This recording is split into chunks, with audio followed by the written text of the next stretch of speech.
Pela primeira vez, o Papa Francisco conta a própria história num livro lançado esta semana no Brasil. A obra narra acontecimentos da vida de Francisco a partir de fatos históricos que mudaram o rumo da humanidade. Vida, a minha história através da história, é um relato pessoal do pontífice, desde a infância até os desafios de liderar a Igreja Católica. A reportagem é de Luciana Tadeu. O primeiro pontífice não europeu. Eterna protezione santifica. O primeiro Papa das Américas. O primeiro argentino a liderar a Igreja Católica.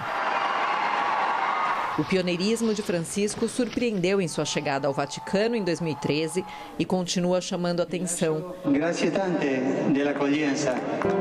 Agora, o Papa sacia o público com curiosidade sobre sua vida em um livro editado pela HarperCollins que acaba de chegar ao Brasil. Em Vida, Minha História através da História, Francisco conta a sua trajetória entrelaçada com os eventos históricos mais importantes das últimas décadas.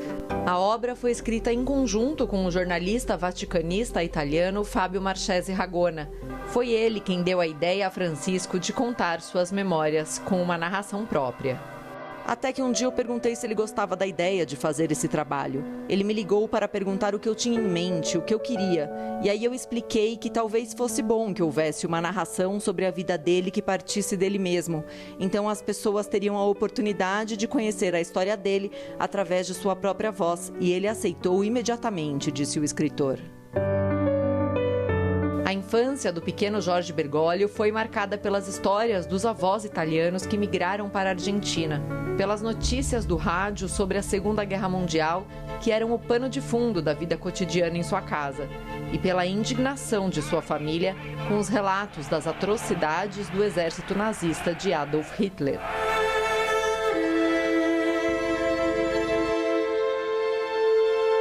Ele conta que ainda revive aqueles sentimentos com casos de antissemitismo e racismo no mundo.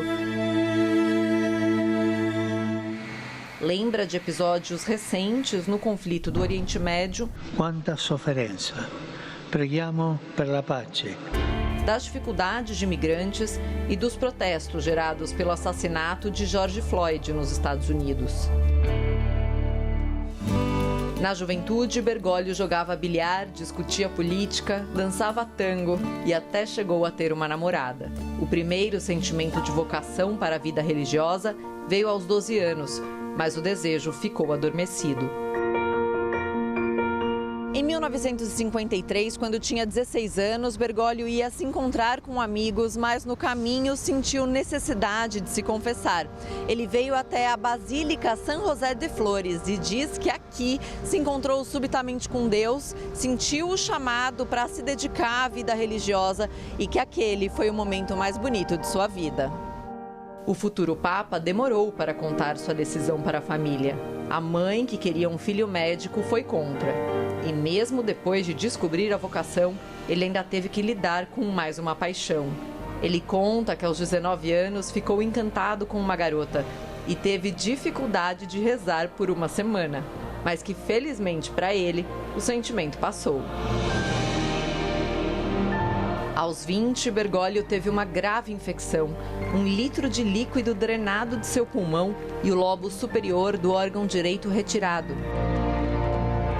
Ele recebeu doações de sangue dos colegas do seminário e conta que se preparou para a morte. Acabou finalmente se curando após uma recuperação longa e difícil. As surpresas com sua vida pessoal se entrelaçam com a história mundial. O livro aborda suas lembranças da Guerra Fria e do homem pisando na Lua. Carissimi. O Papa é enfático contra o aborto, que chama de homicídio. Diz que o sacramento católico somente prevê o casamento entre homem e mulher, mas que os homossexuais precisam ser acolhidos e pede desculpa pelos abusos sexuais cometidos por integrantes da Igreja. Um dos capítulos é dedicado à ditadura argentina, que deixou um saldo estimado de 30 mil mortos e desaparecidos. Francisco diz que foi caluniado com acusações de entregar jesuítas aos militares e conta que ajudou a esconder seminaristas perseguidos pelo regime. Para não ser espionado, Bergoglio usou telefones públicos aqui da Corrientes, uma avenida central de Buenos Aires, para avisar Roma de que tinha conseguido falar com Jorge Rafael Videla, o primeiro presidente da ditadura. Ele pediu pela libertação de 2 padres que foram sequestrados pelos militares em 1976. Após meses de violências e humilhações, os religiosos foram soltos e Bergoglio conseguiu tirá-los do país. Mas o Papa assume que não conseguiu ajudar Esther Balestrino, sua amiga, ex-chefe e fundadora das Mães da Praça de Maio, grupo de mulheres que buscavam por filhos desaparecidos na ditadura. Ela, outra mãe da Praça de Maio e 2 freiras francesas foram jogadas do alto de um avião ainda com vida pelos militares no Rio da Prata. Francisco diz que talvez não tenha feito o suficiente por elas. O livro ainda fala dos famosos gols de Diego Maradona na Copa do Mundo de 1986. Diego Armando, não te mueras nunca. Diego Armando. Da queda do Muro de Berlim, do nascimento da União Europeia, dos ataques terroristas de 11 de setembro e da crise econômica mundial de 2008. Também lembra de eventos mais recentes, como a pandemia da Covid-19. No dia 11 de fevereiro de 2013, o telefone não parava de tocar no escritório do cardeal Bergoglio, no arcebispado de Buenos Aires. Quando ele atendeu, foi notificado de que o Papa Bento XVI decidiu renunciar. Em choque, ele ficou paralisado até assimilar a notícia.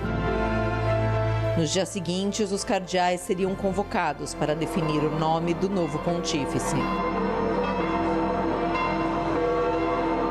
Francisco conta como recebeu o apoio do brasileiro Cláudio Umes no processo quando ainda nem imaginava que seria eleito.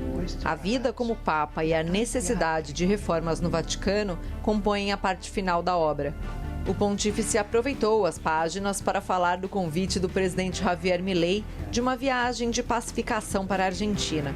Ele fala do desejo de visitar seu país e que será Deus quem decidirá seu futuro.